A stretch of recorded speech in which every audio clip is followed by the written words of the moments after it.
자, 착오에 의한 의사표시 취소하기 위한 요건은 법률행위 중요 부분에 관한 착오가 있어야 된다. 중요 부분은 요 주관적으로 표의자가 착오를 알았더라면 그런 정도 표시하지 않았어야 되고, 객관적으로 일반인도 표의자 입장에 섰더라면 그런 정도 표시하지 않았어야 된다. 이 굉장히 어려운 말 하지 말고 한마디로 경제적 불이익이다 이렇게 얘기를 하는데요. 거기 중요 부분에 관한 착오가 있을 것이라고 얘기했어요. 두 번째 줄에 보시면요, 줄 치지는 마시고요. 중요 부분에 관한 착오란 일반인 입장이나 표의자 입장에서 착오를 알았더라면 의사표시하지 않았을 정도로 중요한 경우를 말한다. 그래서 밑에 그 판례에 의하면 건물에 대한 그런 거 그거 보실 필요 없습니다. 아시겠죠? 그 내용 그거 시험에 나오는 내용이 아닙니다. 오른쪽 페이지로 갈게요. 오른쪽 페이지.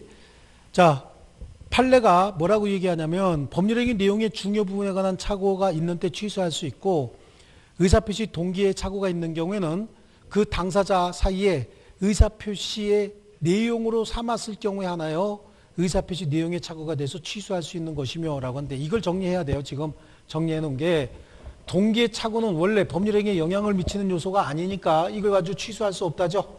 그런데 동기의 착오를 이유로 취소할 수 있는 경우는 그 동기가 표시돼서 법률행위 내용에 포함되어 있을 때 그때 취소할 수 있는데, 이렇게 표시가 돼서 법률행위 내용에 포함이 되어 있으면 이 동기를 법률행위 내용에 포함시키고자 하는 별도의 합의까지는 필요가 없다. 이거 하고, 또 상대방으로부터 유발 제공된 동기의 착오를 이유로도 취소는 할 수 있는데, 이때는 상대방으로부터 유발 제공된 동기의 착오를 표시하지 않아도 취소할 수 있다. 그런 의미가 있습니다. 자, 그리고요, 그 세 번째 줄에 보시면 뒷부분에 법률행위 중요 부분의 착오라 함은 표의자가 그러한 착오가 없었더라면 그 의사표시하지 않았으리라 생각될 정도로 중요 부분에 관한 것이어야 되고, 보통 일반인도 표의자 처지에 섰더라면 그러한 의사표시하지 않았으리라고 생각될 정도로 중요 부분에 해당해야 된다. 그럼 그게 한마디로 뭐냐는 얘기죠. 경제적 손실이죠. 경제적 손실. 자, 그 다음에 중요 부분에 관해서 사람이 법률행위 중요 부분을 차지하는 경우가 있어요. 그래서 당사자의 개성이 중요시되는 증여나 위임, 고용 등의 경우에 사람의 동일성에 관한 착오는 일반적으로 중요 부분이 된다라고 하는 거고요. 그 다음에 밑에 물건입니다. 물건. 목적물에 있어서 동일성의 착오가 있는 경우에 중요 부분에 관한 착오가 될 수 있다. 그 내용 그냥 하나 보시면 되는 거고요. 넘겨보십니다. 넘겨보시면 중요한 말이 나옵니다. 두 번째 줄에 토지의 경계나 현황에 대한 착오의 경우에 중요 부분에 관한 착오다라고 하는 말이 있죠. 그거 시험에 나오는 용어니까 그건 줄 좀 쳐놓으셔야 됩니다. 그 다음에 법률행위 성질에 관한 착오 그래요. 법률행위 성질에 관한 착오는 성질에 관한 착오는 중요 부분이라고 한다. 성질을 알 필요는 없는 거예요. 구체적인 내용 보시면 돼요. 그래서 예컨대 보통 보증인 줄 알고 한 보증계약이 연대보증인 경우에, 소비대차인 줄 알고 한 행위가 임대차인 경우에 양도소득세가 부과될 것인데도 부과되지 아니한 것으로 오인한 경우, 이거 전부 다 뭐예요? 경제적 불이익이 생기는 것들이죠. 그래서 거기 성질에 관한 착오를 알아야 되는 게 아니라 뭐요? 보통 보증인 줄 알았는데 연대보증이었다. 그렇죠? 사용대차는 공짜로 쓰는 걸 얘기하는 거거든요. 공짜로 쓰는 줄 알았더니 나중에 보니까 돈 내고 써야 되더라. 임대차였다. 이런 거 있잖아요. 이건 경제적 불이익이 생길 수밖에 없는 거죠. 네, 이런 거고요. 그 다음에 법률 상태에 관한 착오 특별히 필요 없고, 목적물 소유관계에 관한 착오 있죠. 목적물 소유관계에 관한 착오. 자, 이거는 중요 부분이 아니다예요. 따라서 매매 목적물이 타인 소유임을 알지 못했다 하더라도 중요 부분에 관한 착오가 될 수 없고, 임대차 계약의 목적물이 반드시 임대인 소유일 것을 계약의 내용으로 삼은 경우가 아니면 임차인이 착오를 이유로 임대차 계약을 취소할 수 없다. 그리고 판례는 시가나 수량에 관한 착오는 중요 부분의 착오로 보지 않고 있다라고 해요. 시가나 수량에 관한 착오는 중요 부분이 아니다라고 하는 거고요. 그 다음에 착오자에게 중과실이 없어야 된다. 착오에 중과실이 없어야 된다. 자, 착오자에게 중과실이 없어야 된다. 라고 하는 거예요. 그럼 이제 입증 책임은 아까 이거 누가 입증한다 그랬죠? 취소하려는 자가, 중과실에 관한 유무의 입증 책임은 취소하지 못하게 하려는 자가 입증한다라고 말씀드렸습니다. 그래서 거기 두 번째 줄에 중대한 과실이 있다는 입증 책임은 표의자로 하여금 그 의사표시 취소할 수 없게 하려는 상대방이 부담한다. 즉 취소하지 못하게 하려는 자가 부담한다 라고 하는 거고요. 자, 오른쪽 페이지로 갈게요. 오른쪽 페이지. 효과입니다. 효과. 착오에 의한 의사표시는 원칙적으로 취소할 수 있다. 그러니까 지금 나와야 되는 게 뭐냐면 착오에 의한 의사표시는 취소할 수 있다. 이게 먼저 나와야 되는데 지금 중요 부분 잔뜩 얘기하고 이게 먼저 나중에 나오고 있잖아요. 착오에 의한 의사표시는 취소할 수 있는데 어떤 경우에 취소할 수 있느냐? 중요 부분에 해당할 때. 그 중요 부분은 이미 봤잖아요. 그러니까 원래 순서는 착오에 의한 의사표시는 취소할 수 있다. 그러면 어떤 경우에? 중요 부분에 해당할 때. 근데 예외적으로 취소하지 못하는 경우도 있다. 어떤 경우에? 중과실이 있을 때. 근데 지금 우린 이거 먼저 공부했습니다. 그리고 이게 뒤에 나오고 있죠. 취소할 수 있습니다. 원칙적으로 취소할 수 있다. 자, 그래서 취소하게 되면 소급해서 무효가 된다라고 하는 거고요. 제3자에 대한 관계, 선의 제3자에게 대항하지 못한다라고 하는 거고요. 자, 표의자의 배상 문제입니다. 배상. 판례는 상대방에게 손해배상 의무가 없는 것으로 보는 입장이다라고 하는데, 자, 이거예요. 착오에 의한 의사표시를 취소했고 취소로 인해서 상대방에게 손해가 생겼다는 거예요. 내가 법률행위 지금 했는데 내가 한 법률행위를 내가 나중에 취소했어요. 취소했더니 상대방에게 손해가 생겼을 때, 지금 이 내용 가지고는 그 내용이 지금 안 나와있지만 내용이 그거예요. 의사표시한 자가 자신의 의사표시를 착오를 이유로 취소했대요. 그럼 상대방에게 손해가 생겼다. 여러분하고 나하고 한번 관계를 보자고요. 여러분하고 나하고 계약을 체결했는데 내가 나중에 착오가 있었다고 취소해버렸습니다. 그럼 여러분에게 손해가 생기죠. 그럼 여러분 입장에서는 손해배상해달라고 요구하지 않겠습니까? 너한테 착오가 생겨서 취소했으니까 손해배상해줘 라고 얘기하는데, 우리 판례는 손해배상해줄 필요가 없다고 얘기하는 거예요. 왜 손해배상해줄 필요가 없냐면 착오에 의한 의사표시는 우리 민법 제109조의 내용의 중요 부분에 관한 착오가 있으면 취소할 수 있다고 얘기하고 있죠. 그러니까 법이 정해진 취소권 행사하고 있는 거잖아요. 법이 정해진 취소권 행사하고 있는 게 불법 행위는 아니거든요. 그러니까 상대방에게 손해가 생겨도 손해배상할 필요는 없다라고 얘기하는 겁니다. 자, 그래서 손해배상 의무는 없다. 그 다음 페이지에 보면은 판례가 나옵니다. 그래서 불법 행위로 인한 손해배상 책임이 성립하기 위해서는 가해자의 고의 또는 과실 이외에 행위의 위법성이 요구된다. 그리고 세 번째 줄 뒷부분으로 갑니다.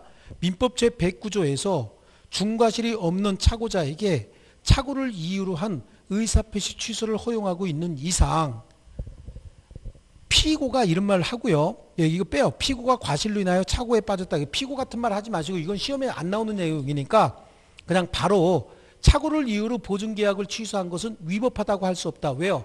법에 정한 대로 취소권 행사했다 그 얘기잖아요.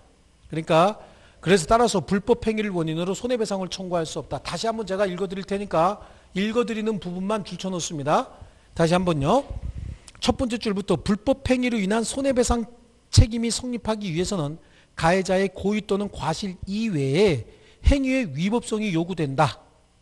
거기까지 줄치고 세 번째 줄로 와서 민법 제109조에서 중과실이 없는 착오자의 착오를 이유로 한 의사표시 취소를 허용하고 있는 이상까지 줄치시고요. 밑으로 내려오면 그 착오를 이유로 보증계약을 취소한 것은 위법하다고 할 수는 없다. 따라서 불법 행위를 원인으로 손해배상을 청구할 수는 없다. 이렇게 읽어 나가시는 겁니다. 아시겠죠? 자, 그 다음에 적용 범위 그래요. 모든 법률행위에 다 적용하지만 이거 또 나오는 거예요. 신분행위에 적용하지 않을 것이고 공법행위에 적용하지 않을 것이고 단체적 또는 정형적 거래행위에 적용하지 아니할 것이다.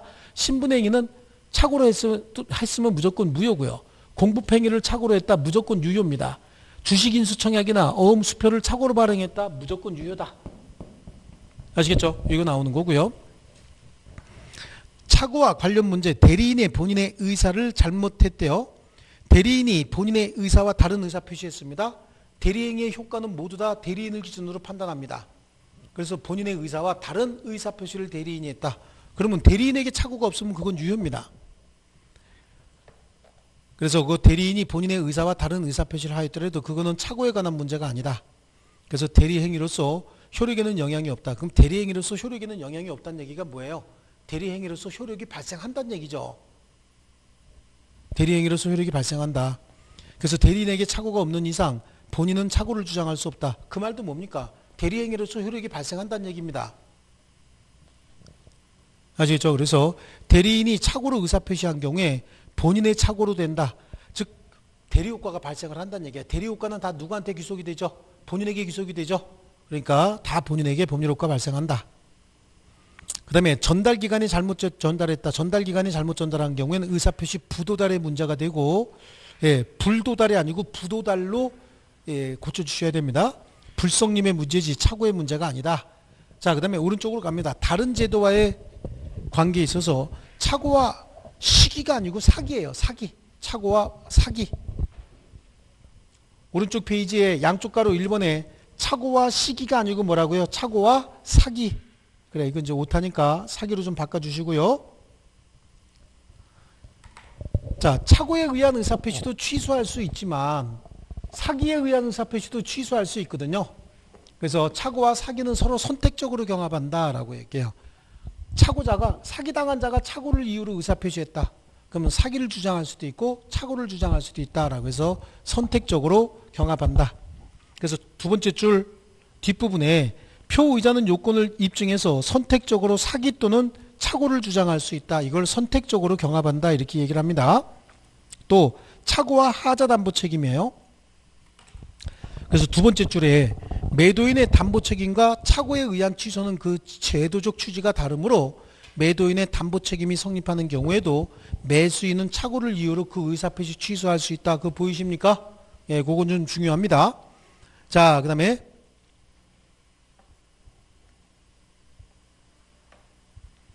그 착오와 해제입니다. 착오와 해제. 착오와 해제는 판례 내용이 바로 들어가 있는데 매도인이 매수인의 중도금 지급 채무 불이행을 이유로 매매계약을 적법하게 해제한 후라도 계약이 해제된 후라도 매수인으로서는 상대방이 한 계약 해제의 효과로 발생하는 손해배상 책임을 지거나 매매계약에 따른 계약금 반환을 받을 수 없는 불이익을 면하기 위해서 착오를 이유로 취소권 행사해서 매매계약 전체를 무효로 돌리게 할 수 있다라고 하는데, 자, 한쪽 매매계약 체결하면서 일방 당사자가 채무 불이행을 이유로 계약을 해제했대요.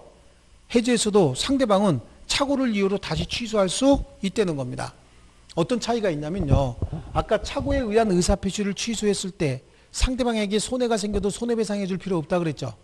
근데 매매계약이 해제가 되면요, 계약금을 못 돌려받거나 또는 상대방에게 손해배상해 줘야 돼요. 그러니까 일방 당사자가, 이제 설명을, 자, 이게 판례가 구체적인 내용이 갑하고 을이 있는데, 자, 둘 사이에 매매계약을 체결했어요. 계약을 체결했고 중도금 주기로 했고 잔금 주기로 했습니다. 매수인이에요. 자, 2억 원을 매매했는데 매수해놓고 나니까 목적물에 하자가 있더라는 얘기예요. 지금 계약금은 줬습니다. 계약금 2천만 원 줬고요. 중도금을 1억 원 주면서 요걸 빼기로 했거든요. 근데 중도금을 지금 안 주고 있는 거예요. 중도금 안 주니까 갑이 채무 불이행을 이유로 계약을 해제했습니다. 계약을 해제하게 되면 계약은 소급해서 실효가 돼서 없는 게 되는 거예요. 근데 나중에 이 사람이 착오를 이유로 이 계약을 어떻게 하고 있어요? 취소하고 있는 겁니다. 이때 둘이 분쟁이 생긴 거예요. 갑 측에서는 아니, 착오를 이유로 이게 지금 문제 목적물에 뭐 물건에 하자가 있다라고 해서 착오를 이유로 취소하려면 계약을 해제하기 전에 취소를 해야지, 계약이 해제돼서 전부 소급해서 소멸했는데 뭘 취소하냐고 이쪽에서는 이제 주장하고 걱정하지 말라고, 아무 일 안 생길 거라고 라고 얘기했는데, 이쪽의 변호사가 나중에 법원에 가서 하는 얘기가 가관입니다. 자, 이쪽에서 얘기를 하죠. 계약이 성립하려면 여기서 뭘 했습니까? 청약을 하죠. 청약을 하고 이 사람은 뭘 해요? 승낙을 하거든요. 청약과 승낙이 서로 내용도 일치하고 상대방도 일치하면 성립하는 법률행위가 계약인 거예요. 계약. 그럼 계약이라고 하는 건 청약이라는 의사표시와 승낙이라고 하는 의사표시가 내용도 일치하고 상대방도 일치하고 난 다음에 성립하는 법률행위가 계약이죠. 이 계약을 여기서 해제했다는 거예요. 그런데 취소는 이 계약 자체를 취소하는 것이 아니라 계약 성립 전 단계에 있었던 내 의사표시를 취소하는 겁니다. 내용이 같은 게 아니에요. 계약은 이미 청약이라는 의사표시와 승낙이라고 하는 의사표시가 내용도 일치하고 상대방도 일치하고 난 다음에 이루어지는 게 계약이죠. 계약인데 취소는 계약 이전에 있었던 자신의 의사표시를 취소하는 거라고요. 그러니까 이쪽에서 계약을 해지해서 계약이 소급해서 실효가 됐다라고 하더라도 나는 계약 성립 전 단계에 있었던 내 의사표시를 취소하겠다 이렇게 얘기를 하고 있는 거예요. 그러니까 매도인이 계약을 적법하게, 이것도 적법하게예요. 적법하게 해지한 후라도 매수인은 착오를 주장해서 그 의사표시를 취소할 수 있다. 어떤 차이가 있냐면 계약을 해지하게 되면 계약금을 못 돌려받습니다.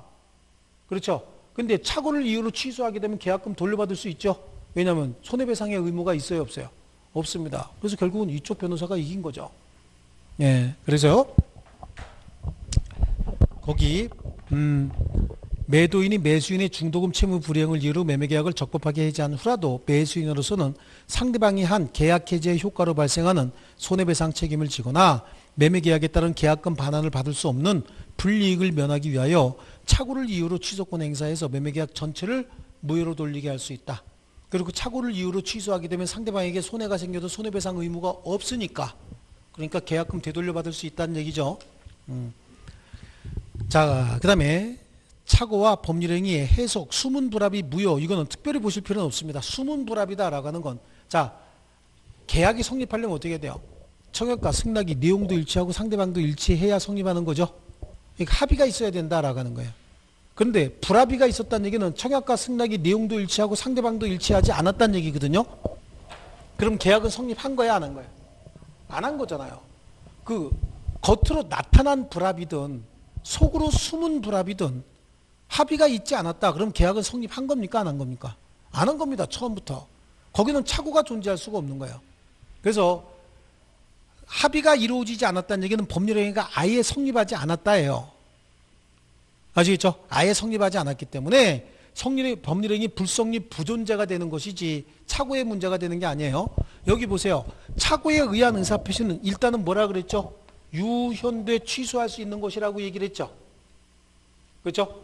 유효돼 취소할 수 있다는 얘기는 성립해서 효력이 발생한다 그런 얘기예요. 근데 불합의의 경우에는 처음부터 성립했다 안 했다? 안 했다. 그 불합의가 눈으로 나타났든 아니면 내부적으로 숨어있든 관계없습니다. 이거는 법률행위 자체가 존재하지 않는 겁니다. 자, 됐어요. 거긴 특별히 보실 필요 없습니다. 넘겨보시고요. 이번에는 하자 있는 의사표시 한번 보겠습니다. 하자 있는 의사표시. 사기나 강박에 의한 의사표시를 얘기하는 겁니다. 자, 이쪽으로 한번 온 겁니다.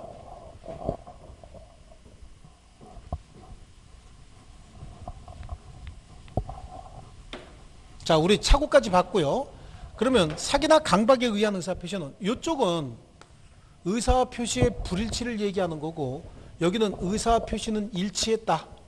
그랬는데 잘못된 의사결정을 했고 그 의사결정대로 표시가 됐다. 자기 스스로가 잘못된 의사결정을 했고 자기 스스로가 표시를 했다. 그럼 이거는 취소 대상이 아니에요. 완전히 그냥 유효예요. 근데 여기는 지가 잘못된 의사결정을 했고 지가 그대로 표시했는데 왜 취소할 수 있느냐? 자, 사기에 의한 의사결정, 즉 의사결정을 잘못했다는 얘기예요. 왜 의사결정을 잘못했냐? 스스로 의사결정을 잘못한 게 아니라 외부에 부당한 간섭이 있었답니다. 제3자가 속임수를 써서 속아서 잘못된 의사결정을 했다. 제3자가 겁을 주니까 겁먹어서 잘못된 의사결정을 했고 그대로 표시했다. 그러니까 이게 하자가 있다라고 얘기를 하는 거예요. 이해하셨죠? 그럼 어떻게 하는 게 사기냐? 사기를 당했다라고 얘기하려면 상대방이 기망행위를 했어야 돼요. 기망행위는 속이는 행위 얘기하는 겁니다. 상대방이 기망행위를 했어야 되고 기망행위에 의해서 표의자가 착오를 일으켰어야 돼요. 착오에 의해서 의사까지 표출이 됐어야 된다라고 하는 거고요. 자, 강박에 의한 의사표시는요. 상대방이 겁을 주는 행위, 강압적인 행위, 그 뭐가 있어야 돼요? 강압적이고 포갑적인 행위가 있었어야 되고요. 그 강압적이고 포갑적인 행위에 의해서 표의자가 공포심에 빠졌어야 되고 공포심에 의해서 의사표시까지 했어야 된다. 이거예요. 여기 성립 요건에 보시면요. 사기에 의한 의사표시, 먼저 사기가 인정되려면 뭐가 있어야 된다고요? 기망행위가 있어야 되는데 기망행위하는 자는 내가 기망행위하게 되면 착각을 일으키고 착각에 의해서 의사표시까지 할 것이다 라고 해서 여기서 끝나는 게 아니라 착오까지 유발하고 의사표시까지 유발하고자 하는 고의가 있어야 된다. 이걸 2단의 고의다 이렇게 얘기를 해요. 2단의 고의. 그리고 이 기망행위는 세 번째 위법성이 있어야 됩니다. 위법성이 있는 기망행위여야 돼요. 모든 기망행위가 다 위법한 건 아닙니다. 아시죠? 단순히 예를 들어서 상품 또는 상품의 선정 광고를 하면서 다소 과장 광고가 포함됐다라고 해서 기망행위 했다고 볼 수는 없어요. 물건 같은 거 팔 때는 좀 과장 광고를 너무 심하진 않지만 조금씩은 하죠. 예를 들어서 여성의 화장품 광고 같은 거 보세요. 아름다운 모델 갖다 앉혀놓고 이거 바르면 금방 막 천사같이 아름다워질 것 같이 광고하지만 실제로는 그렇지 않잖아요. 이 정도 과장 광고는 사회적으로 용인되는 정도입니다. 그 정도까지 위법하다고 할 수는 없어요. 그래서 위법성이 있으려면 우리 판례가 대형 백화점의 변칙 세일 같은 걸 위법성이 있는 과장 광고라고 얘기를 합니다. 과거에 대형 백화점에서 세일을 하면서 상품에 상품 가격표를 붙여요. 평상시에 10만 원짜리를 50% 대폭 세일이라고 하면서 태그는 21만 원을 갖다 붙이는 거예요. 그리고 50% 깎아주면 10만 5천 원이 되죠. 평상시 가격보다 오히려 5천 원 광고비를 거기서 또 징수했던 거죠. 추가했던 거예요. 이거는 뭐죠? 사기란 얘기예요. 이건 기망행위, 위법성이 있는 기망행위다라고 얘기하고요.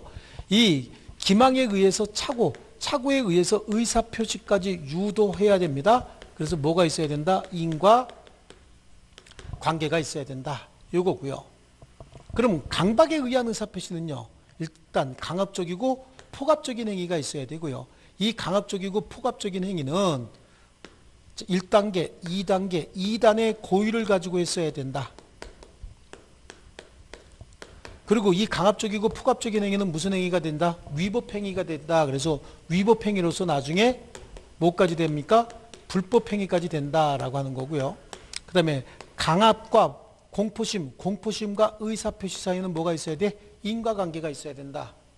여기 보니까 사기에 의한 의사표시와 강박에 의한 의사표시는 원인이 사기냐 강박이냐 원인만 차이가 있지 나머지는 2단의 고의가 있어야 되고 위법성을 갖추고 있어야 되고 인과관계까지 있어야 된다.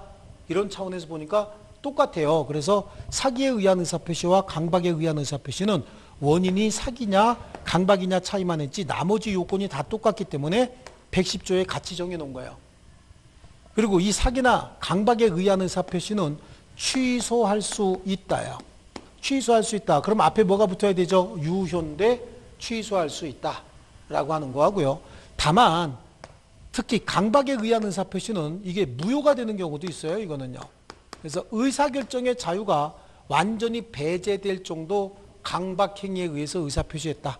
그 의사결정의 자유가 완전히 배제될 정도로 강박에 의해서 의사표시했다는 얘기는 의사결정하지 않고 그냥 상대방이 요구하는 대로 표시만 했다. 그런 의미가 될 수 있어요. 예를 들어서 아예 옆에다가 흉기 같은 거 들이대고 너 시키는 대로 해 라고 해서 시키는 대로 의사표시했답니다. 이런 경우에는 의사결정의 자유가 완전히 없는 상태에서 상대방이 시키는 대로 아니면 어디에 이렇게 안 좋은 데 끌려가갖고 상대방이 써준 대로 녹화하고 있는데 써준 대로 막 이렇게 읽는 경우도 있죠. 이런 경우 막 자기 조국도 욕하고 막 그러잖아요. 자기 나라도 막 욕을 하고 막 그러죠. 이런 경우에는 이거는 강박에 의한 의사표시지만 의사결정의 자유가 완전히 배제됐다고 봐서 이런 정도는 무효로 보겠다는 얘기입니다. 취소할 수 있다가 아니에요. 그래서 사기 강박에 의한 의사표시는 취소할 수 있는데 이때는 또 사기 강박을 누가 했느냐에 따라서 취소의 요건이 달라집니다. 사기나 강박을 누가 했느냐. 먼저 갑하고 을이 법률행위를 하면서 갑이 을에게 사기를 치거나 강박행위를 했다는 거예요. 갑이 을에게 사기나 강박을 했어요. 그래서 이 사람이 을이 갑에게 의사를 표시했다는 겁니다. 그럼 이 의사 표시는 갑 입장에서 봤을 때는 내가 이렇게 사기나 강박행위하면 얘가 겁을 먹어서 또는 속아서 나한테 의사 표시하겠구나. 그리고 이 의사 표시는 내가 사기 강박에 의해서 한 의사 표시, 즉 비정상적인 의사 표시구나 라고 하는 걸 갑이 알고 있죠. 그렇잖아요. 갑이 직접 사기나 강박행위 했으니까 그 사기 강박에 의해서 얘한테 의사 표시했으면 당연히 잘못된 의사결정에 의해서 표시가 있었다는 거 갑이 알고 있잖아요. 그러니까 이 갑이 알고 있는 이 의사 표시는 나중에 을이 이거 사기 강박에 의한 의사 표시다 라고 해서 언제든지 취소할 수 있는 거예요. 자, 그런데 혹시 둘 사이의 법률 관계를 A라고 하는 자가 여기다가 사기를 치거나 A라고 하는 자가 여기다가 강박행위를 했다는 거예요. 이 사기나 강박에 의한 의사표시를 했는데 사기 강박을 당해서 의사표시는 갑에게 한 겁니다. 갑에게 의사를 표시했다. 사기나 강박에 의해서. 자, 이때 갑의 입장과 을의 입장을 한번 볼게요. 갑의 입장에서 봤을 때는, 자, 을의 입장을 먼저 볼게요. 을의 입장. 을의 입장에서 봤을 때는 사기 강박을 당해서 잘못된 의사결정한 거 맞죠? 사기 강박을 당해서 잘못된 의사결정했고 그대로 표시가 됐어요. 여기도 마찬가지잖아요. 사기 강박을 당해서 잘못된 의사결정을 했고 표시했죠. 을 입장에서 똑같은데 갑 입장에서는 갑은 자기가 사기 강박했으니까 을의 이 의사표시는 사기나 강박을 당해서 한 의사표시다라고 하는 거 잘 알고 있을 거 아니냐고요. 근데 여기 와서 보면요. 갑 입장에서는 사기 강박을 당한 건지 아니면 자기가 자유롭게 의사결정한 건지 모를 수도 있죠. 그러니까 저거하고 이거의 차이는 제3자가 사기 강박을 했을 때 제3자의 사기 강박을 이 사람은 모를 수도 있고 알 수도 있어요. 그러다 보니까 사기 강박에 의한 의사표시는 맞지만 제3자가 사기나 강박을 한 경우에 그 제3자의 사기 강박 사실을 상대방이 알았거나 알 수 있었을 경우에 그때 사기 강박을 이유로 이 의사표시를 취소할 수 있는 겁니다. 아시겠죠? 내 얘기 들립니까? 들리긴 해요? 자, 그땐 취소할 수 있다라고 하는데 그러면 제3자 A가 뜬금없이 왜 여기다가 사기나 강박행위를 하겠느냐라고 하는 거예요. 왜 여기다가 사기 강박을 했을까? 아마 A가 지나가다가 뜬금없이 와가지고 사기 강박하진 않았을 거예요. 둘 사이에 어떤 관계가 있으니까 사기나 강박행위를 했을 겁니다. 그럼 둘 사이가 어떤 관계냐? 중요한 건 둘 사이를 동일시할 수 있는 관계냐 아니냐. 둘 사이가 동일시할 수 있는 관계일 수도 있고 동일시할 수 없는 관계일 수도 있죠. 동일시할 수 있는 관계라는 얘기는 결국은 갑으로 봐도 되는 관계냐 아니냐 이런 건데요. 동일시할 수 있는 관계는 둘 사이가 A가 갑의 대리인이었다. 그럼 A가 갑의 대리인이었다는 얘기는 대리인이 본인 대신 와서 법률행위하고 있다 그런 얘기잖아요. 이때는 갑이 직접 사기 강박한 거하고 똑같아요. 이때는 제3자의 사기 강박으로 보지 않고 지금 누가 갑이 직접 한 것으로 보겠다 그런 얘기잖아요. 그러니까 상대방이 갑이 즉 알았거나 알 수 있었는지 여부 따지지 않습니다. 얘는 무조건 누가 한 거하고 똑같이 쳐요? 이렇게 한 거하고 똑같이 치겠다는 거고요. 다만 동일시할 수 없는 자가 나오면 피용자가 나와요. 피용자의 사기 강박은 갑이 직접 한 걸로 치지 않습니다. 그냥 얘는 뭘로 보는 거죠? 제3자로 봐서 이때는 상대방이 알았거나 알 수 있었는지 여부에 따라서 취소 여부가 결정이 됩니다. 아시겠죠? 그래서 상대방이 직접 사기 강박한 경우와 제3자가 사기 강박한 경우 이렇게 나눠 놓겠습니다. 자, 우리 하자 있는 의사표시 110조에 사기나 강박에 의한 의사표시는 취소할 수 있다. 상대방 있는 의사표시에 관하여 제3자가 사기나 강박을 한 경우에 상대방이 그 사실을 알았거나 알 수 있었을 경우에 하나요 취소할 수 있다. 그리고 선의의 제3자에게 대항하지 못한다. 그렇죠? 선의의 제3자에게 대항하지 못한다. 지금 뭐가 나왔냐면 사기 강박에 의한 의사표시는 취소할 수 있다. 그런데 제3자가 사기 강박한 경우, 그러니까 이거는 당사자가 직접 사기 강박한 경우고 여기는 제3자가 사기 강박한 경우 이렇게 별도로 나눠 놓은 겁니다. 자, 오른쪽에 사기에 의한 의사표시 성립 요건 한번 볼게요. 사기자의 이중의 고의, 이중의 고의, 여기 요거부터 나와 있죠. 이단의 고의와 뭐가 있어야 돼요? 기망행위가 있어야 된다라고 하는 겁니다. 기망행위, 이단의 고의, 기망행위. 그 다음에 넘겨보십니다. 넘겨보시고 기망행위는 어떻게 써야 됩니까? 위법했어야 된다라고 하는 거야. 모든 기망행위가 다 위법한 건 아닙니다. 그래서 거기 밑에 있는 예컨대 두 번째 줄 연립주택을 분양함에 있어서 평형의 수치를 다소 과장해서 광고하거나 분양가격의 결정 방법 등을 조금 과장했답니다. 이런 경우에 이거는 위법성은 없다라고 얘기를 하는 거예요.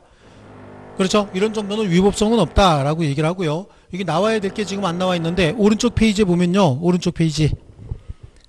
자, 대법원 판례 보시면 위에 있는 판례 볼게요. 상품의 선정 광고에 있어서 거래 중요 사항에 관해서 구체적 사실을 신의 측에 비추어 비난받을 정도의 허위로 고지한 경우에는 기망행위가 된다라고 하는 거예요. 그러나 선정 광고에 다소 과장 허위가 수반되는 것은 일반 상거래 관행과 신의 측에 비춰 시인될 수 있는 한 기망행위는 아니다. 그러니까 상품을 팔면서 다소 허위 과장 광고가 포함되어 있다라고 해서 기망행위는 아니란 얘기입니다. 그 밑에 있는 판례는요. 똑같은 내용이 나오고 있어요. 똑같은 내용이 다소 허위 과장 광고는 기망행위는 아닌데 밑에 있는 내용 보십니다. 변칙 세일 있죠. 대형 백화점의 변칙 세일 있잖아요. 예, 대형 백화점의 변칙 세일은 물품 구매 동기에 있어서 중요한 요소인 가격 조건에 관하여 기망이 이루어진 것으로서 사술의 정도가 사회적으로 용인될 수 있는 상수를 넘어선 것으로서 위법성이 있다고 함이 옳다라고 하는데 이런 내용보다는 이렇게 정리하셔야 됩니다. 보통 상품을 선정 광고할 때 사회적으로 용인될 수 있을 정도의 허위 과장 광고 정도는 기망행위가 아니에요. 하지만 사회적으로 용인될 수 없는 범위는 기망행위로 보는데 그 사례가 대형 백화점의 변칙 세일이다. 아까 제가 대형 백화점의 변칙 세일 어떻게 하는 건지 말씀은 드렸죠. 그래요. 10만원짜리를 50% 세일한다 그래서 가격표를 올려 붙여놓고 세일해 주는 거 이거 얘기하는 겁니다. 이거는 기망행위다. 그 다음에 사기와 기망, 기망과 착오, 착오와 의사표시 사이에는 뭐가 있어야 된다고요? 인과관계가 있어야 되는데 이 인과관계는 객관적으로 판단하는 것이 아니라 주관적으로 판단한다. 맨 밑에 나와 있잖아요. 그 말이 아니라 밑에다가 일반인을 기준으로 판단할 것이 아니다. 일반인을 기준으로 판단할 것이 아니다. 객관적이 아니라 주관적으로 판단한다. 그 말 대신 써야 되는 게 뭐라고요? 일반인을 기준으로 판단할 것은 아니다. 그러니까 예를 들어서 여러분하고 나하고는 사회생활 경험도 좀 다르고요. 또 배경 지식도 다를 수 있죠. 다를 수 있어요. 그러다 보니까 여러분은 사기 안 당할 내용을 내가 사기당할 수도 있죠. 보통 사람이면 사기당하지 않을 내용이지만 내가 그 내용 모르고 사기를 당했답니다. 이것도 사기란 얘기예요. 그러니까 일반인을 기준으로 판단해서는 안 된다는 얘기입니다. 자, 일반인을 기준으로 판단할 것은 아니다. 이렇게 써놓으셨습니까? 너무 힘들다 이거. 자, 넘겨보시겠습니다. 효과입니다. 효과. 자, 상대방이 사기를 친 경우 그래요. 상대방에 의한 의사표시는 표의자가 사기에 의한 의사표시는 표의자가 이를 취소할 수 있다. 이게 상대방이 사기친 거 얘기하는 거예요. 자, 그 다음에 제3자가 사기한 경우 그래 상대방이 있는 의사표시 제3자가 사기를 쳤답니다. 상대방이 있는 의사표시에서 제3자가 사기한 경우에 상대방이 그 사기 사실을 알았거나 알 수 있었다면 취소할 수 있다. 여기서 대리행위에 있어서 본인의 사기는 그러지 말고 본인 대신 대리인의 사기는 대리행위에 있어서 본인의 사기가 아니라 대리인의 사기는 이렇게 바꿔주셔야 됩니다. 사기는 제3자 사기가 아니고 당사자의 사기가 됩니다. 그래서 대리인의 선악 묻지 않고 대리인의 상대방은 사기를 이유로 취소할 수 있다. 그럼 여기서 대리인이 나오면 누가 나올 것이냐 이런 문제가 돼요. 그럼 대리인이 등장했다. 그러면 이건 은행의 출장소장이에요. 대리인의 구체적인 이름이 나오면 은행의 출장소장. 은행의 출장소장 누구 얘기하는 거죠? 은행 지점장 얘기하는 거예요. 서울에 있는 본사에 대전에 지점 나와 있겠죠? 뭐 어디 여기 저 세종에 어떤 지점이 나와 있을 거예요. 그 지점장을 은행의 출장소장이라고 얘기하고 본사인 은행을 대리해서 나오는 거잖아요. 예, 그래서 대리인의 구체적인 직업이 나오면 은행의 출장소장이다. 그 은행의 출장소장이 사기나 강박행위 했답니다. 그럼 은행이 직접 한 거하고 똑같다 그런 얘기입니다. 자, 그 다음에 오른쪽으로 가면 제3자와 관계 나오죠. 그래서 사기에 의한 의사표시 취소한 경우에도 그 취소로서 선의의 제3자에게 대항하지 못한다. 그래 여기 제3자 보호 규정이 있다. 자, 그런 정도 보십니다. 넘겨보시면 강박에 의한 의사표시도 똑같습니다. 내용은요. 그래서 요건에 이단의 고의가 있어야 된다. 그리고 뭐가 있어야 된다? 강박행위가 있어야 되고요. 강박행위는 위법성을 갖추고 있어야 된다라고 하는 거고요. 오른쪽에 인과관계가 있어야 된다. 핵심 내용입니다. 효과는 사기와 동일하다. 즉 취소할 수 있다요. 근데 상대방이 직접 강박한 경우엔 바로 취소하지만 제3자가 강박한 경우엔 상대방이 알았거나 알 수 있었을 경우에 취소할 수 있다. 자, 거기 그런 정도 이렇게 보겠습니다. 여기 어디다 적용할 것이냐? 여기는 적용하지 않는다는 내용이 또 나오고 있습니다. 또 예, 그대로. 자, 그다음에 넘겨보십니다.